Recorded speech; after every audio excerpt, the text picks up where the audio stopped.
आप सभी को जन्माष्टमी की बहुत बहुत शुभकामनाएं। जन्माष्टमी आज ये पर्व सारे भारत में बड़ी ही धूमधाम से मनाया जाता है और जन्माष्टमी के दिन कृष्ण जी के जीवन की झांकियों को मंदिरों में या किसी और जगह पे या घरों में प्रस्तुत किया जाता है। छोटे छोटे बच्चे कृष्ण राधा बनकर उनके जीवन की झांकियों को प्रस्तुत करते हैं। आज कृष्ण जी का जन्मदिन है।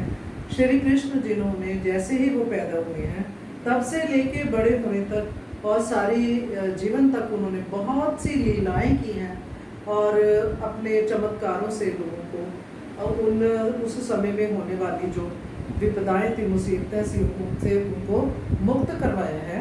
तो ऐसे कृष्ण जी जिन्हें मैं सोचती हूँ कि वो सिर्फ कंस का वध करने के लिए ही नहीं पैदा हुए थे, वो लोगों के दुख दूर करने के लिए ही नहीं पैदा हुए थे, बल्कि वो गीता दायन भी हैं। नर के कारण गीता दायन, ये श्री कृष्ण जी को कहा गया है। और गीता में जिसकी शुरुआत इस तरह से होती है, धर्म क्षेत्रे कुरुक्षेत्रे समवेता युयुत्सवा माम कहा पांडवश्चैव किम कुर्वत संजय।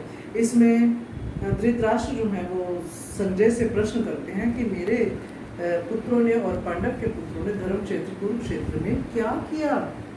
तो इसी में द्वापर युग में देखिए हमारे साथ कृष्ण जी जो हैं वो वादा करते हैं और ये कहते हैं कि जब जब धर्म की हानि होती है मैं तब तब अवतार लेता हूँ।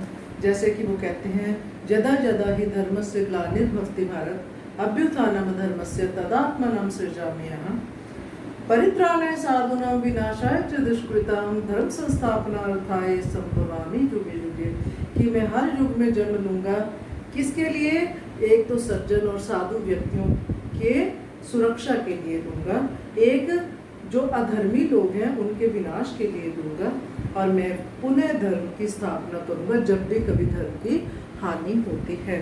तो इस तरह से जो कृष्ण जी हैं उन्होंने गीता का ज्ञान उस समय भारतवासियों को दिया था जबकि वो इसको भुला चुके थे।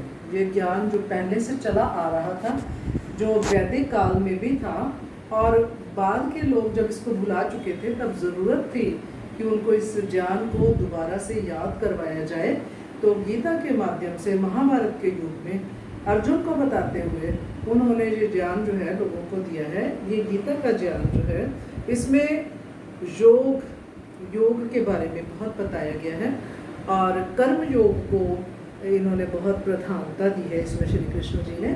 और श्री कृष्ण जो कि खुद योगीराज हैं, और इसके साथ साथ ही उनमें जैसे कि हम जानते हैं कि रामचंद्र जी में 14 कलाएं थी और कृष्ण जी को 16 कला संपन्न अवतार माना जाता है। तो उनमें जो 2 कलाएं अलग से थी वो यही थी कि एक तो उनके पास बांसुरी यानी कि संगीत का ज्ञान था और दूसरा उनके पास योग का ज्ञान था, इसीलिए उन्हें योगीराज कहा जाता है।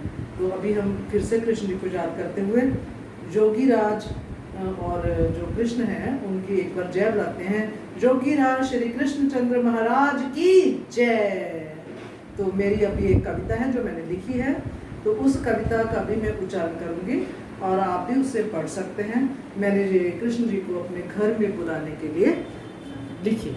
धन्यवाद। जन्माष्टमी के उपलक्ष्य में मैंने ये कविता लिखी है और कृष्ण जी को अपने घर पे बुलाया है।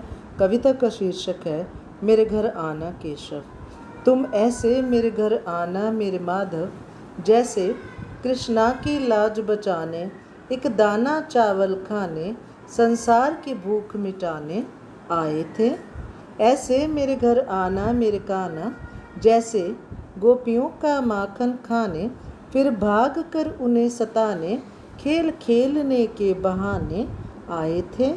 ऐसे मेरे घर आना नंद के लाला, जैसे बंसी की तान सुनाने, सखियों संग रास रचाने, सब कृष्णमय हो जाने आए थे। ऐसे मेरे घर आना मेरे केशव, जैसे कुब्जा का कष्ट बखाने, उसका मान बढ़ाने, मथुरा आने के बहाने आए थे। ऐसे मेरे संग आना मेरे गोविंद, जैसे अर्जुन को महान बनाने, गीता का ज्ञान बताने, अधर्मियों का नाश कराने आए थे। ऐसे मेरे घर आना मेरे माधव, अविर अश्रुधार पुकारे, किरण है आपके सहारे, चले आना किसी बहाने। जैसे इन सब की पुकार सुन दौड़े आए थे